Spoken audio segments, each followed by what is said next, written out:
All right, Farrah Fawcett Majors used to have this big back, which was a 70s hairdo. Farrah Fawcett, fine It's the woman. one What where about? they have a part in the middle and then Yes, it that's comes the down like one. So I we remember. mimicked that, and we would roll our hair that. Yeah. Yeah. and pin it up. But mine was so thick you could get cramp. No, I'm serious. Even to plait my hair, I would get cramp. So it was a to do. It was like I was fighting my hair. So this conversation is so interesting in talking about hair because it was so much so the industry that's targeting the people of color, especially black women, when it comes to us and our hair and how we identify. The conversation can go on and on. Definitely. Because the thing about it is with hair, it wasn't even just about the fashion and just wanting to look good for the time. It spoke so much volumes to how we were accepted wherever we were going. And so I think the whole thing with the perm and straightening your hair in any regard Acceptance. came into where if you were even in corporate America, if you were in the world, the working world, you wanted to be seen a certain way. And I'm not sure, but I believe Netflix has a movie with Sanaa Lathan in it that talks about this whole journey with her hair on it's called Napoli Ever After. Oh yeah, I see that. And that movie really takes you through, even for a black woman, the phases of when she had the straightened hair and the weave, and she would get this, and it cost a lot of money to put these bundles in and all these things in it. And then after a while, then she just decided, you know what, I'm gonna go natural. But it wasn't socially It's by acceptable. mistake, Her though. mother was like, so all of it I'm saying to say the conversation can carry on forever because with women in our hair, it was not, some things were just not acceptable. And for you to be accepted and get to that space where you're happy within, it was so much process. Yeah, this is what I wanted to say because how old are you now? In my 40s, early 40s. In my early 40s, I lost most of my hair. I had about this much hair. There was one day my hair just kept coming out, and this was from relaxing it all the time.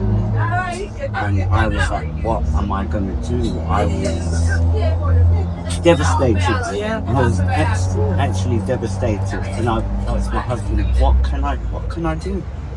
And he said to me, buy a wig. So I was like, oh yeah. So I got my daughter to buy me a wig, and I was showing my style and that, and it was like the human hair. I must say it did look very nice, this wig. It looked very nice. I wore that wig for about 3-4 months until I had enough hair to be able to put in extensions. So to be able to put like hair like this in. And then my hair started growing, and I did that. Then after a while, for some reason, I decided I'm going to have weave on. So I had human hair again. Had my hair weaved. I can't remember how long it was, but until my hair, there was a good length, and the actual hairdresser that would do my wig said to me, Angela, why are you still, your hair is a good length, why are you still putting in this weave? And I was like, oh, I didn't really think about it. I think I got so used to. So I took the weave out, and that was when I had sister locks. Oh, you went straight. Hold on, can I just check? So you went straight from the wig to sister locks? Yeah. Oh no, Took not out the the wig. wig. No, The no, weave. the weave. Yeah, took out the So weave. okay, which Yeah. is tracks to you guys. Yeah, and I think it may have American even guys. been like 2 days later. And so I had to go through and say, I'm no longer going to have any chemicals in I've had enough of all of this. I just want to be. And once I had the sister locks put in, I felt so free. It was such a freeing. I felt taller as well. These gotta go. All These. right. Okay, so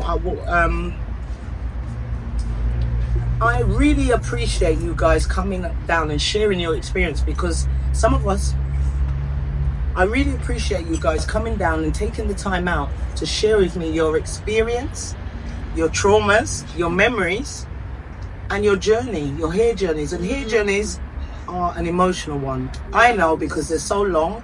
We confide in each other about hair treatments, and we're going to discuss, we're going to dive deep about, you know, the reasons and the reasons we did and the reasons why we don't. Huh?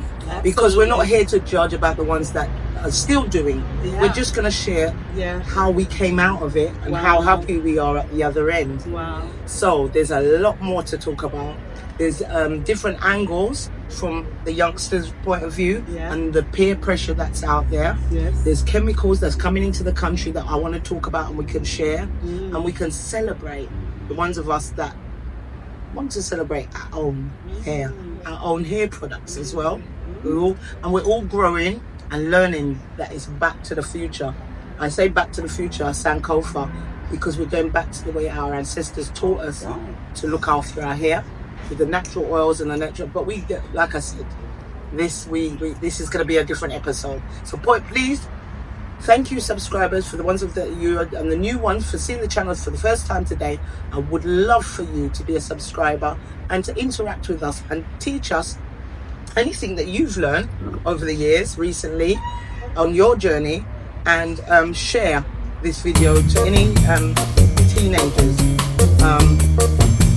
because it's a process from yay high, grassroots they call it, to their roots. So thank you again, like, comment and share.